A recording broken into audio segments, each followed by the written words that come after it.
So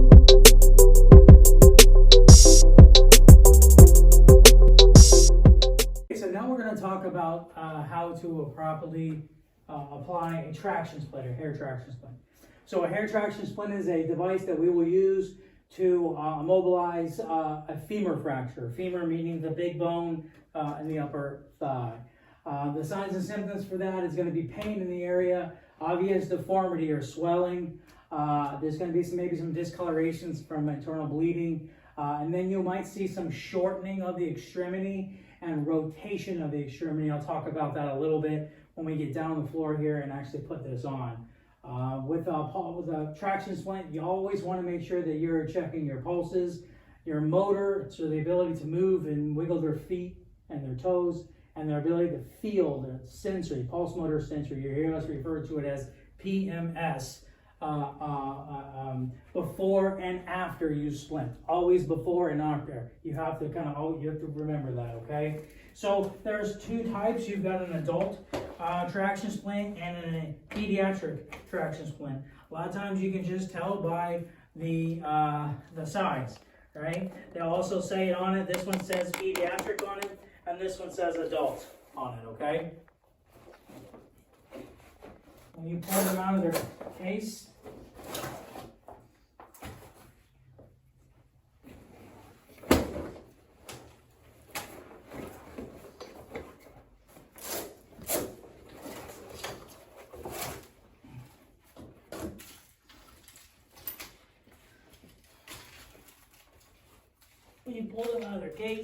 you will see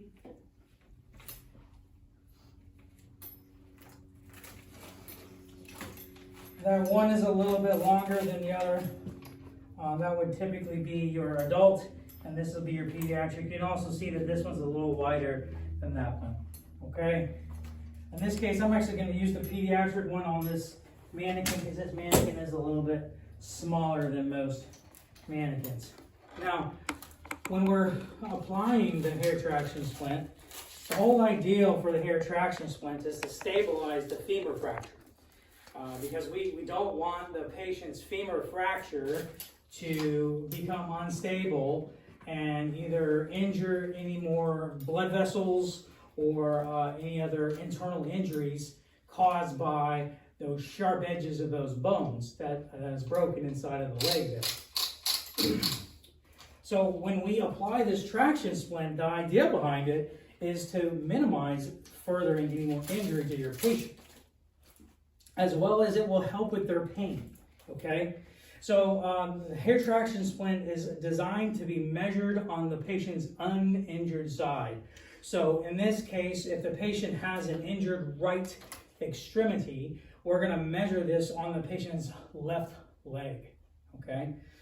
Meanwhile, I was mentioning something about how to tell the difference between shortening and rotation of the extremity. And so when you're examining a patient who has a possible femur fracture, you actually want to look at the knees. So the knees are the telltale sign of shortening of the extremity. The reason why I say that is sometimes they might be positioned like this, right? But in reality, if you looked at this knee compared to this knee, if it was directly in line of each other, then you would know that there's actually not shortening. It just looks like there's shortening because you're looking at the heel or the foot right there. But in reality, the leg is just angled like this, but it's not shortened. You'll actually be able to tell if the angle, if the extremity is rotated either inwards or outwards. And then you notice that the extremity was shorter. You went to look at the knee, and the knee was actually higher up than this knee. Then that would actually that would indicate that there is an obvious shortening of that extremity. So don't be fooled by the actual position of the patient's heel. It's actually shortening is actually determined by comparing the knee of the injured side to the knee of the uninjured side. And rotation, we'll talk more about that in class, but rotation could be either inward rotated or outward rotated, okay? So in this case, when somebody has a femur fracture, you'll have your partner come and maintain manual stabilization of that leg. while someone else, usually the paramedic, will actually set up the actual femur fracture, the traction splint. So Cicely, if you'll come in and do the left leg for me. So Cicely's going to be assisting me. She's going to maintain manual stabilization of the femur. On this traction splint, there's a couple straps here. You've got one that usually is at the very end here, usually by this little, where the winch is. And that's going to be the ankle strap, okay? The ankle strap is something that the two of you will do together. She'll hold that, maintain the manual stabilization. Now, mind you, this is going to generally hurt your patient when we do this, and you're going to have to just reassure them and press forward with this, because this will eventually help with their pain. The ankle strap is going to go around the patient's ankle just like so. This is going to go around their foot, and there is a loop underneath here that this will eventually be hooked into the actual mechanical traction. She's going to maintain this manual traction while I come over on this side over here, and then I am going to measure this on the uninjured side. So what we're going to do here is we are actually going to, first things first, we're going to get the ischium. This is called the ischium. The ischium is basically your seat bones. It's right where your butt bones sit at. This is called the ischium strap. We're going to unstrap that. Then we're going to loosen up the other straps on the device, just like so.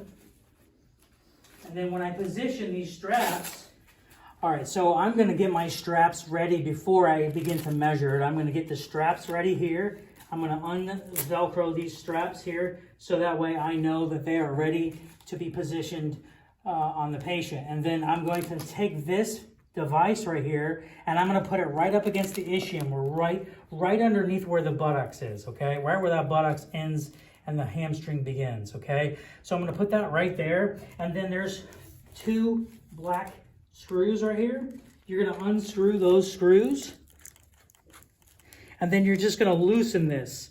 And the good rule of thumb is that these black things are going to, this is the, if you look right here, so you pull this little pin right here, and the stand will come out like that, right? And then if you pull this little pin right here, this will also extend the strap out for manual traction, okay? And then this will wind it down, okay? So as we put this up against the ischium, this part right here, up against the ischium, we're going to extend the foot part past the foot. So this part is just going to go about 6 inches past the foot. And then once I get it about 6 inches past the foot, I'm then going to secure these black screws down. Just like so. And then I just want to make sure that I've got one strap where the foot's going to go, one strap below the knee, one strap above the knee, and one strap kind of high up in the hip. Okay?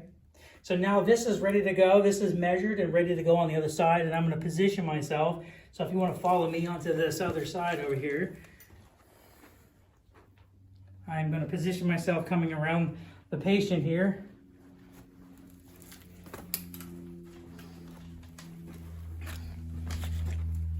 And so now, before we put this strap on,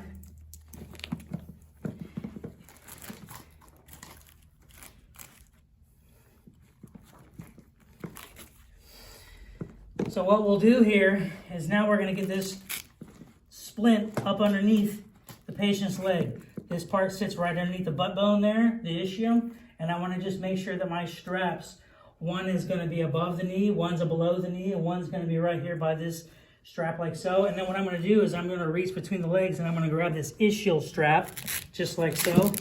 And then first I'm going to actually attach the ischial strap. Just like this. Okay, so I'm going to check for pulses and I'm going to check for motor. Are you able to wiggle your feet and move your toes for me? And are you able to feel me touching the bottom of your foot or anywhere on your legs here, your leg? And then the next thing I'm going to do is I'm going to loosen up this strap here. And then if you want to come down here so you can see this strap where we're going to connect this to. I'm then going to connect the strap to here like so. And then I'm going to begin to maintain the mechanical traction. Now this part's going to hurt, and we're going to do this, and then eventually the patient will feel a little bit of relief. Once we maintain that manual traction, we will now begin to secure the leg straps. And now the assistant can let go of manual traction and help me secure the patient onto the air traction splint. Okay, and so now we've got all the patient is secured. Usually at this point in time, this manual and mechanical traction has helped some with the pain, and now we can then begin to move the patient to the along spine board or the stretcher, and then to the back of the ambulance.